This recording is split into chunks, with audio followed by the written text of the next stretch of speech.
Welcome to the Agents Lounge podcast, where we talk all things real estate with the industry's top performers. Join us as we dive into the inspiring journeys of successful agents and uncover the secrets to their success. Whether you're a seasoned agent or just starting out, we got the tips and tricks to help you navigate the world of real estate. Brought to you by Airtegrity Comfort Solutions. So grab a seat and join us in the Agents Lounge.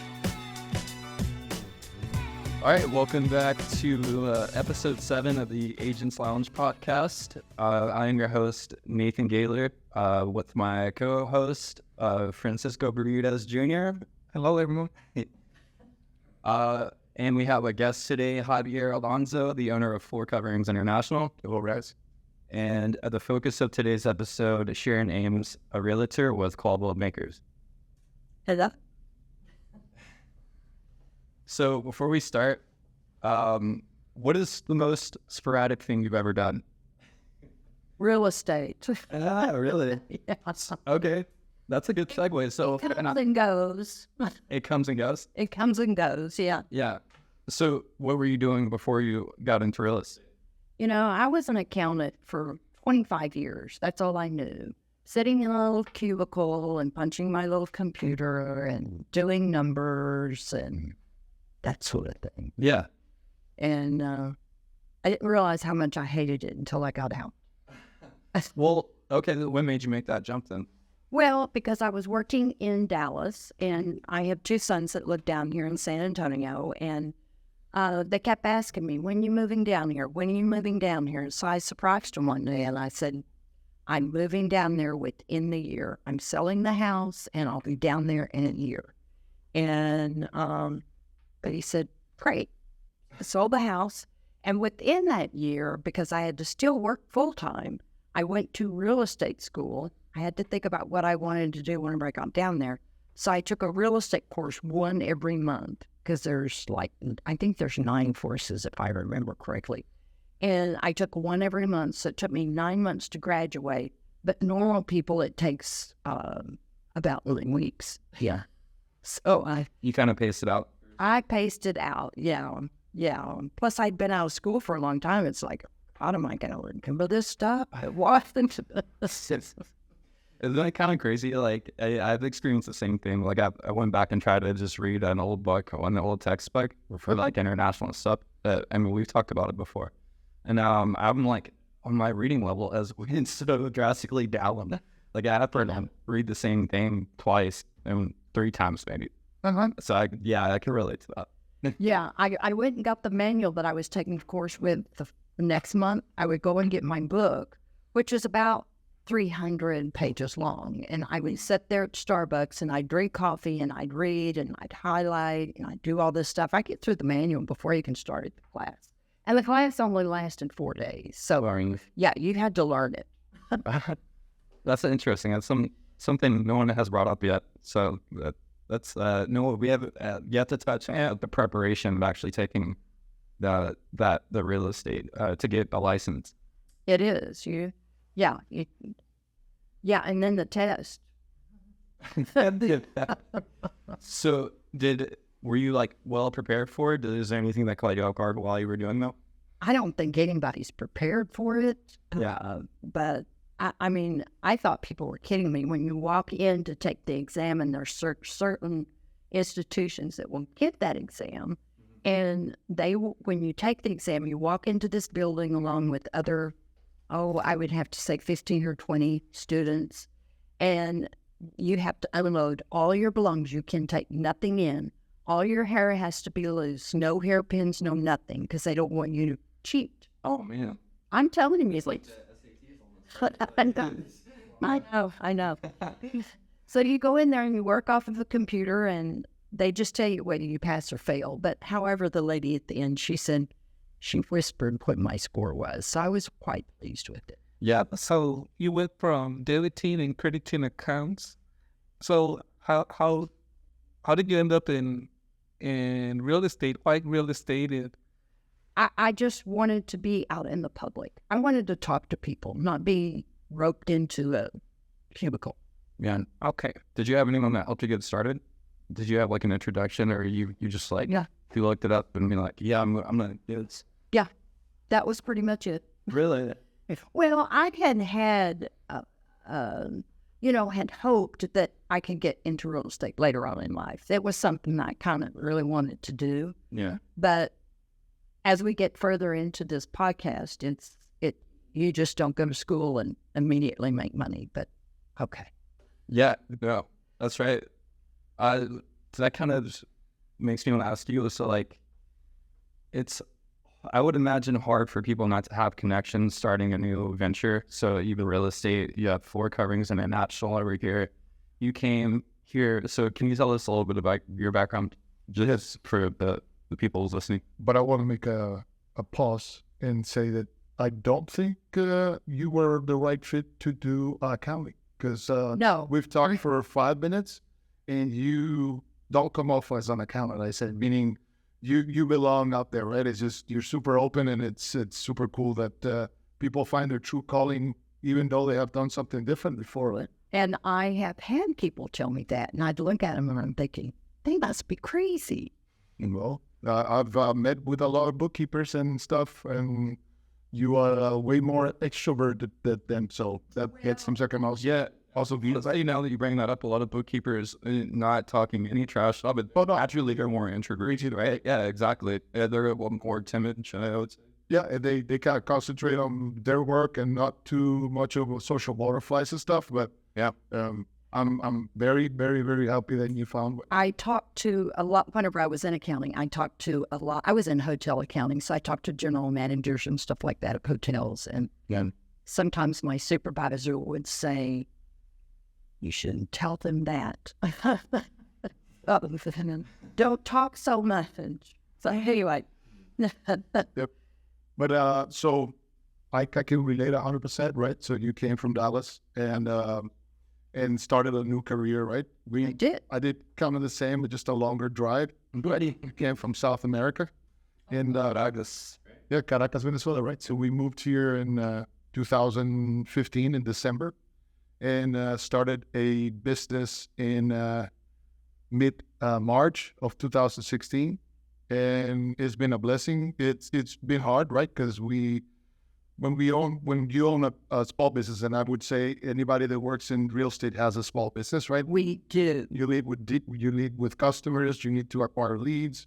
It's kind of the same thing, right? It just differs by size, but it's connections are everything, right?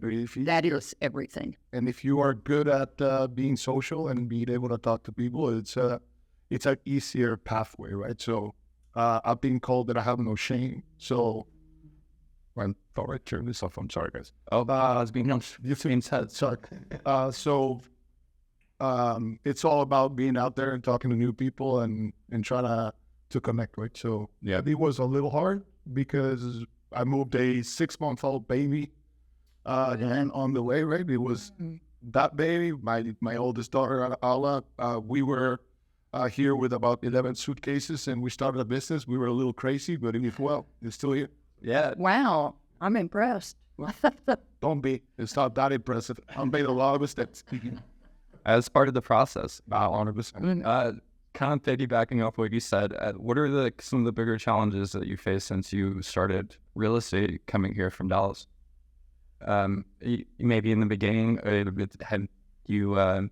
Well, in the beginning, I was a real estate agent in Dallas, but I really didn't practice it in Dallas. I didn't get until I got down here in San Antonio to start practicing it.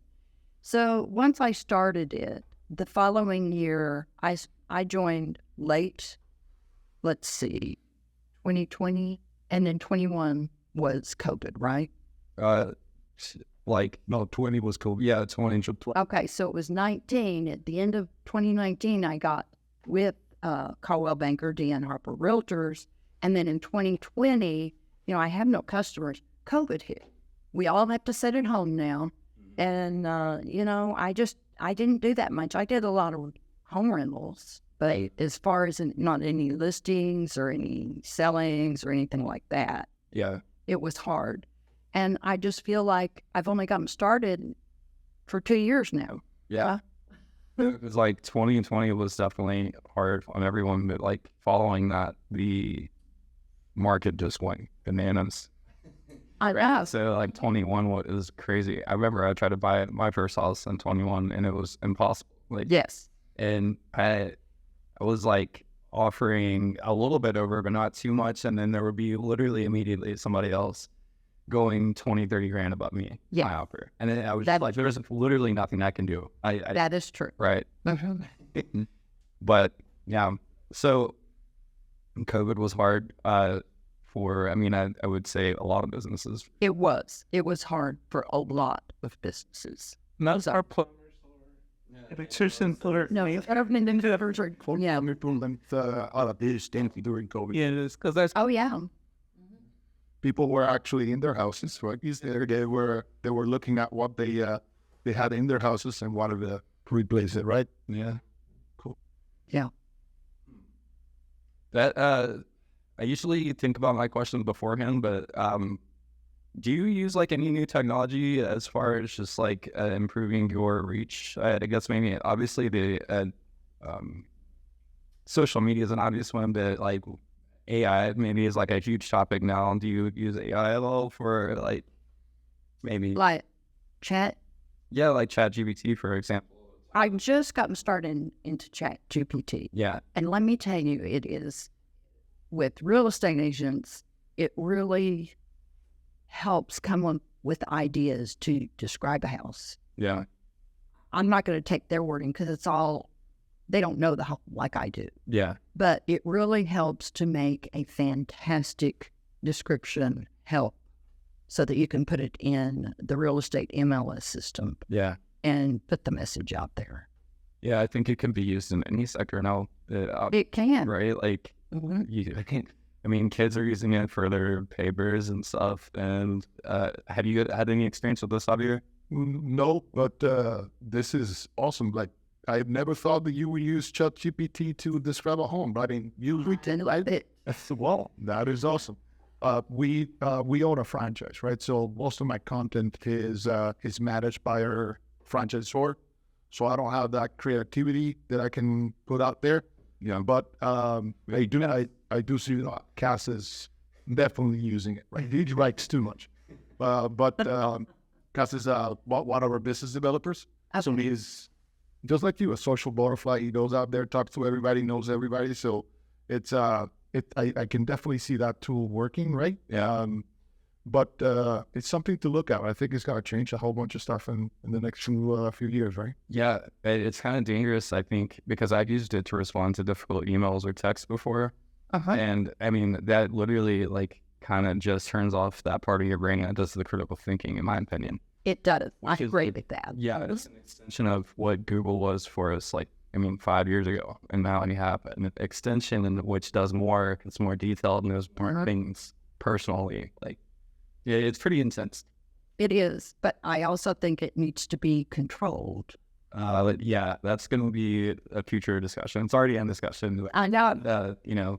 Corporations and government and stuff like that, right? So, but I'll harness it back in. Frank, do you have anything you want to add to that? no. I mean, I use AI as well. It helps put my thoughts in writing. So Yeah. You just put like a bunch of random words. It's like, almost like a Scrabble, but random words, and you're like, make a sentence. Well, I see the use like from other companies that I've talked to, right? All of these customer service part, right? Where you'll have automated chatbots that talk to your customer when you're not there, right? For your website and stuff. If they have a question about the home, and even text, right?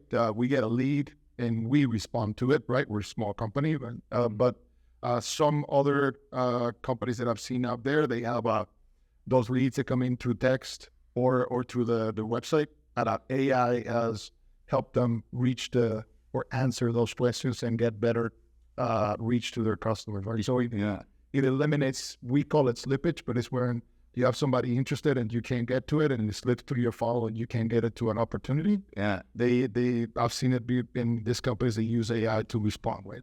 Because we're not always. Sometimes we're on a podcast and can't answer.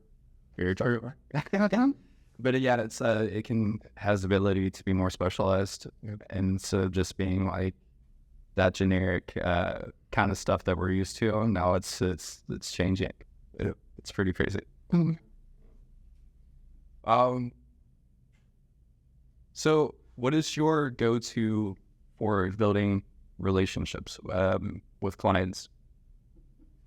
Well, I know that whenever I first moved to San Antonio, I'm a big Starbucks fan. So I went into Starbucks every day and I met these people there and they asked me to join them at the big table.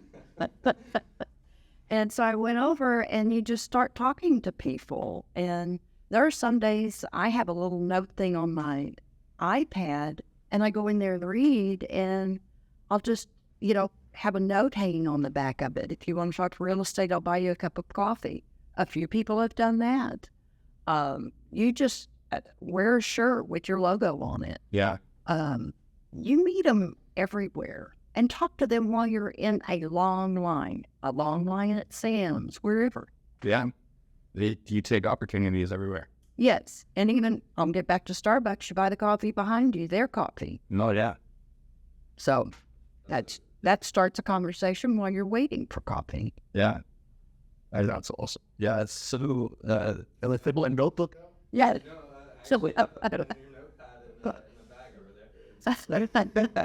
Yeah, it's just everybody needs to know what you do, right? The way small business grows. Yeah.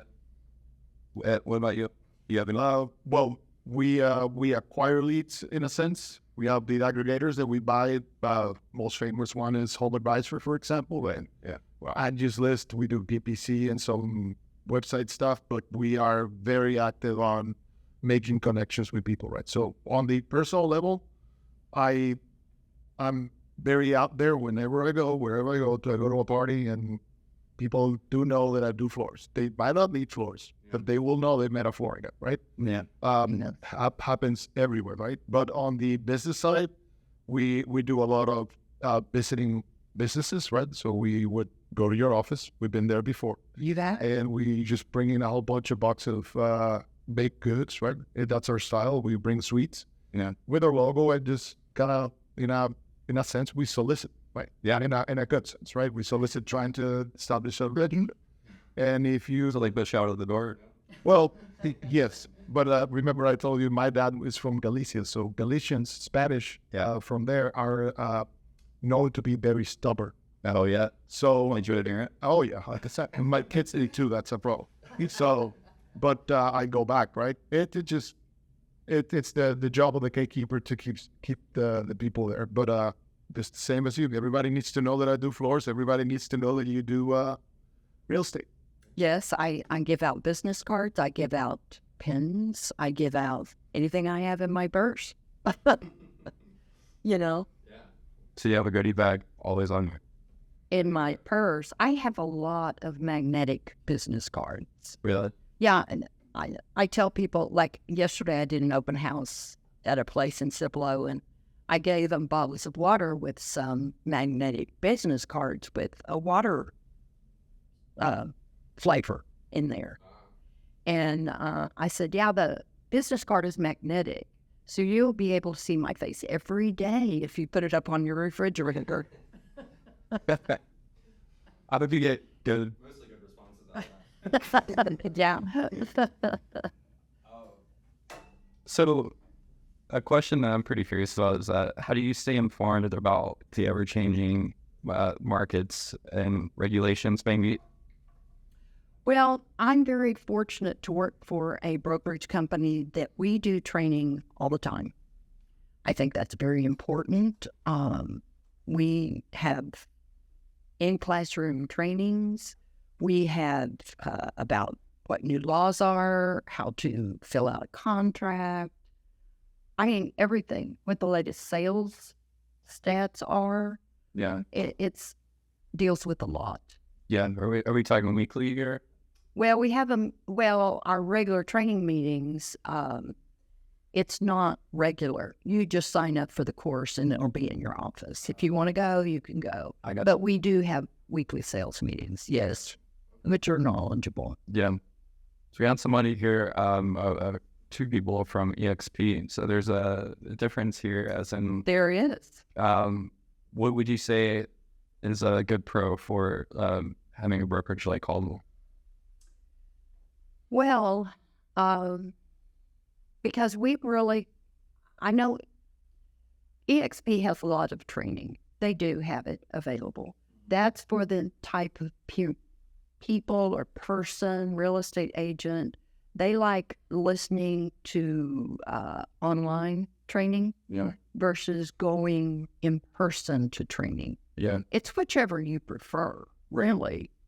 So I'm not going to say theirs is bad, and they're probably not going to say ours are bad. It's just what you prefer. Yeah, and it's good to hear somebody that is an outsider from the NSP to actually like analyze it a little bit.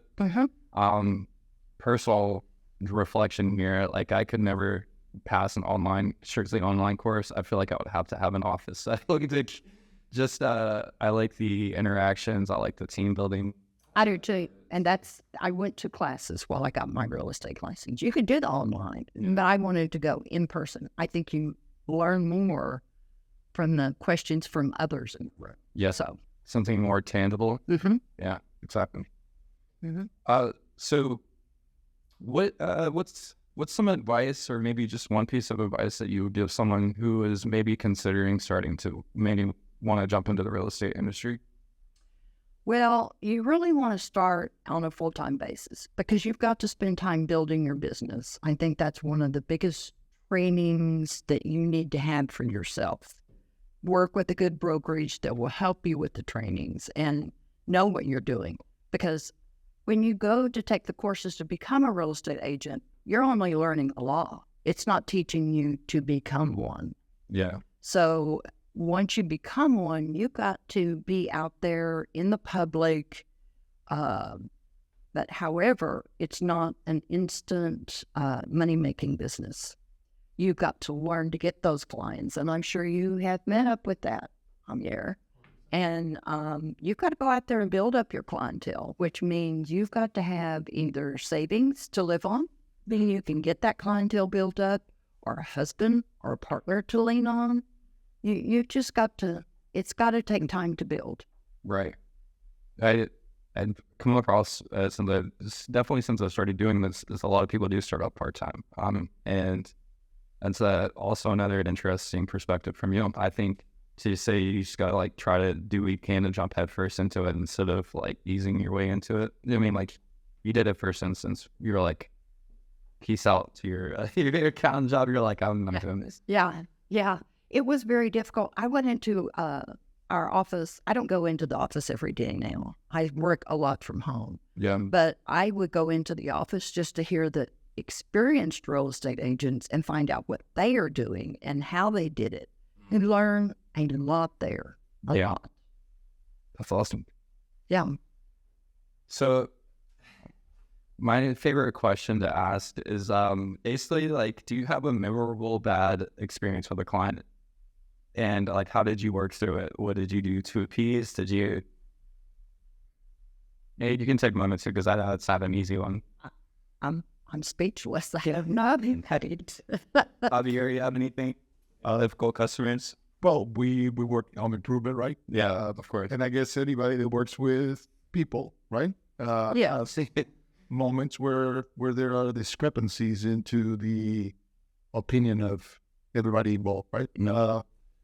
I just like you guys that work in AC, right? Flooring is something vital for the home, and I would say there are too many occasions where we make mistakes and we don't manage it right. And I'm talking about not only the industry, but I want to make a conscious look at what we do, right? And in our case, we get measured that way by Google, right? When you get Google reviews and stuff like that. Yeah. If you go our Google reviews, you'll see 4.7. It used to be 4.8. I'll tell you that story in a minute. But it means that we're not 100% perfect, right? Yeah. When you're 4.8 with 100 and something reviews, it means you have made somebody feel not great. And the way we manage that is the way you build a long-lasting relationship with homeowners, right? Yeah. So kind of the same thing in real estate, right?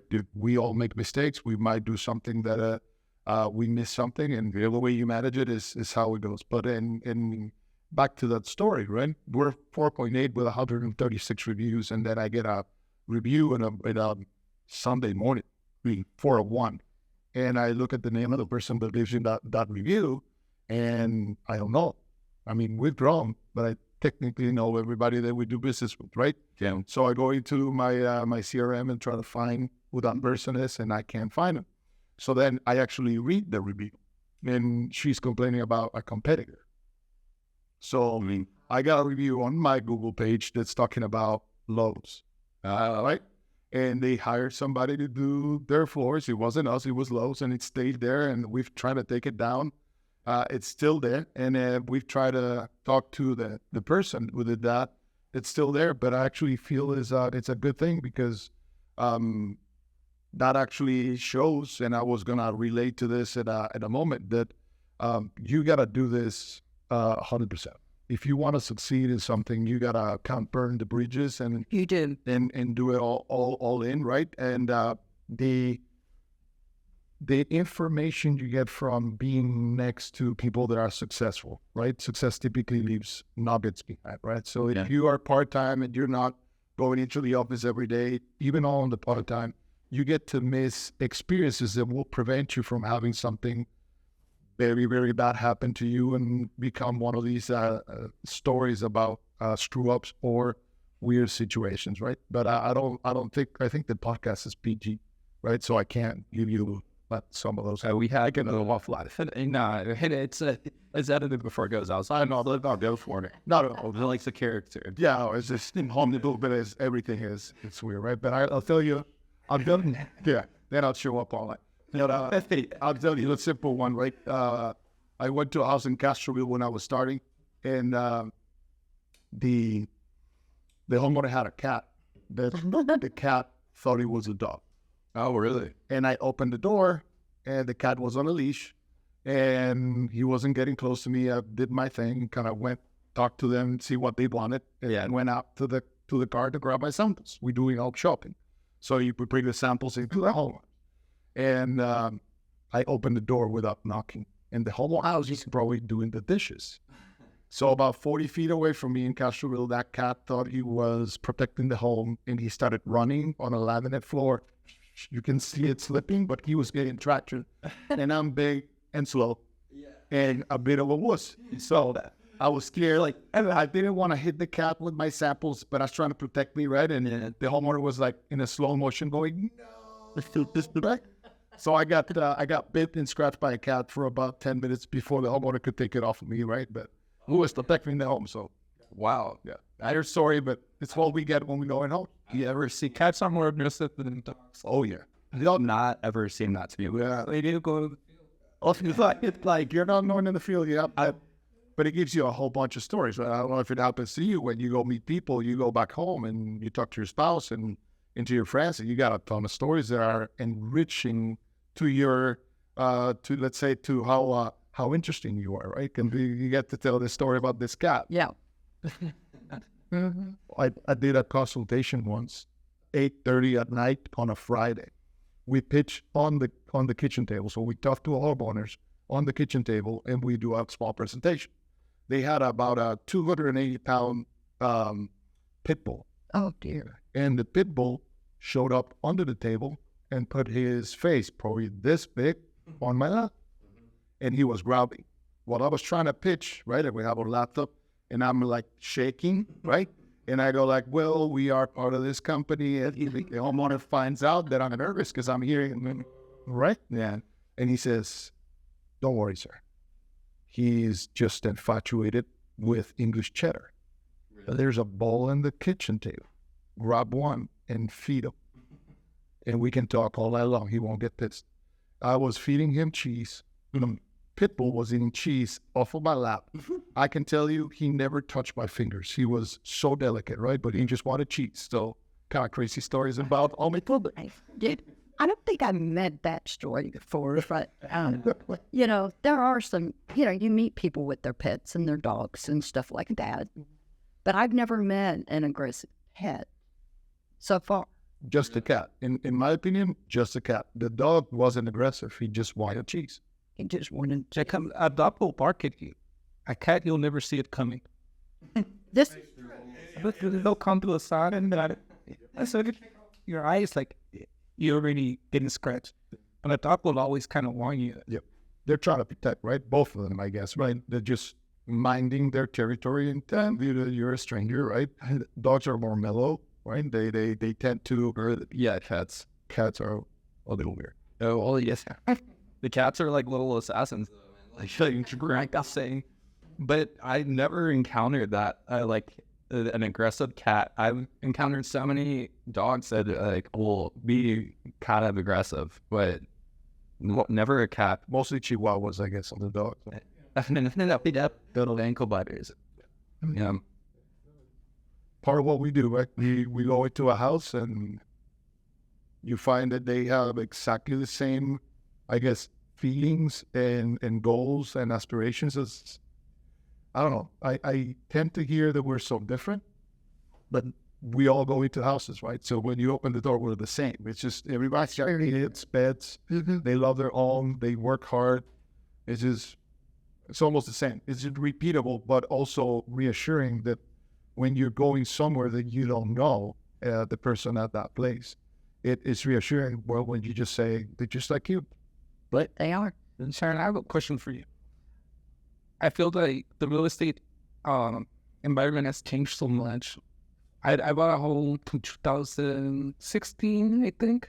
And bidding on bidding wars on every home that we went out to bid. And then we had... Was that last year? Well, that was in 2016. Okay.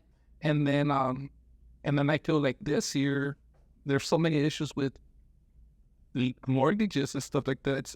I feel like the mortgage industry is changing a lot. What would you advise somebody that's on the fence or wants to buy a home? What would be the biggest things to overcome right now? Yeah, I feel like a common one. Sorry, I'm not trying to interrupt. No. A lot of people, I feel like, they have a mindset of trying to wait until the interest rates come down, or maybe there's a housing market. And you're noticing I'm laughing about the interest rates coming down a little. You know, a lot of people are really bothered by the fact that interest rates are anywhere from 6.50 to 7%, maybe a little bit higher than 7%. But before COVID, I guess we went into that thing where interest rates got really, really low. Actually, 6.50 to 7% is a normal interest rate. That's normal. What's abnormal is when it went down to 3% and 4%. That was where if I bought my first house in Dallas, I paid 7.5% interest on it. Yeah. It was normal. And so a lot of people are thrown by the fact, oh my God, it's so high. It's normal. It's normal. And what I also tell them, if you like this house and you want to buy it now. And if the rates come down, refinance it. Yeah. Refinance it. What about, do you have any, ball of fortune about the future of housing prices? You think they're going to stagnate? You think they're going to keep climbing or drop? I have a client that lives out of San Antonio area, and him and his wife want to move to New Braunfels. So they come up there and they've looked at houses and new houses and stuff like that. And he said, well, I'm going to wait until the prices come down. I want a new house to be come down to $100,000 before I'll buy it. Oh boy. Yeah, it's not going to happen. I mentioned that probably wouldn't happen, but I don't push it on him. He said, well, I look at the internet every day. Okay. I hope you find something. Just call and let me know. And I do call him. Yeah. And he's waiting for that $100,000 drop. Is that advice you're giving related to where we're geographically located? Just because I chose San Antonio because the economy tends to be a little more stable than other markets. Is that like Vegas?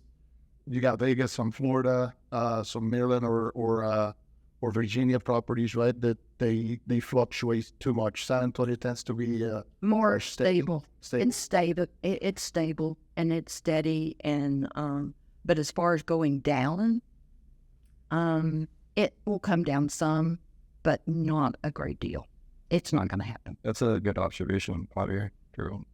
So I remember my parents bought a home in South Florida, probably in 95. Mm-hmm.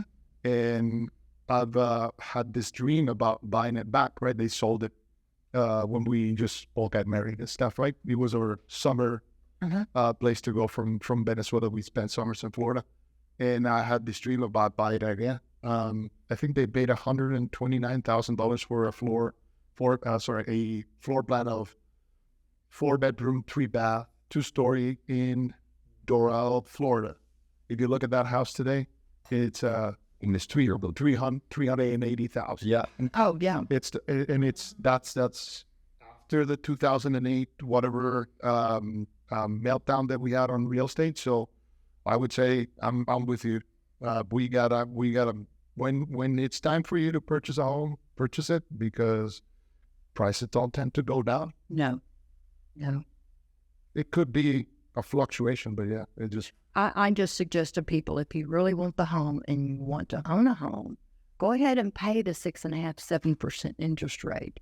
Stay in it for a few years. Interest rate will come down, not a lot, but you can always refinance. Mm-hmm. And even get a few extra bucks to do recoveries. Is that right? New easy? Hell yeah. Thank you for that. Last question. We ran a little longer than we usually go, which is fine because it's been a great conversation for both of you. Mm-hmm. Do y'all do anything as far as community involvement goes? I do. Yeah. I do work with the every month, New Braunfels food bank. Nice. We go up there, a lot of my other realtors, we go up there and we work 4 or 5 hours. Okay. Nice. We are by contract and our franchise tied to the Ronald McDonald House, and also on Shaw has this great program where we sell carpet cushion. So that carpet cushion, some of the profits go to St. Jude's, right? Okay. And every year we are either gold or platinum on, because and this is, I don't know if this is good or bad for my business, but you will be in a consultation with us, and we will push those paths to you because we believe in it, right? Yeah.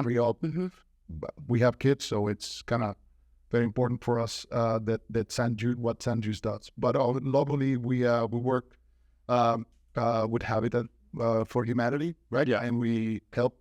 We used to know he's not there anymore, but he used to be the head of Habitat for a few years, and we've helped build some houses, and it's the least we can say, at least for me being an immigrant, right? That's fantastic. I'm happy to be here, and I'll help anybody that I can. Well, Yeah. Any last remarks, Frank? Do you have questions? No, thank you. Javier, Sharon, thank you all for coming in, taking time out of y'all's schedule to be with us. That will do it for episode 7 of the Agents Lounge podcast. Thank you all for listening. And Thank you. You've been listening to the Agents Lounge podcast, brought to you by Airtegrity Comfort Solutions. To learn more about the resources mentioned on today's show, or to listen to past episodes, please visit agentsloungepodcast.com.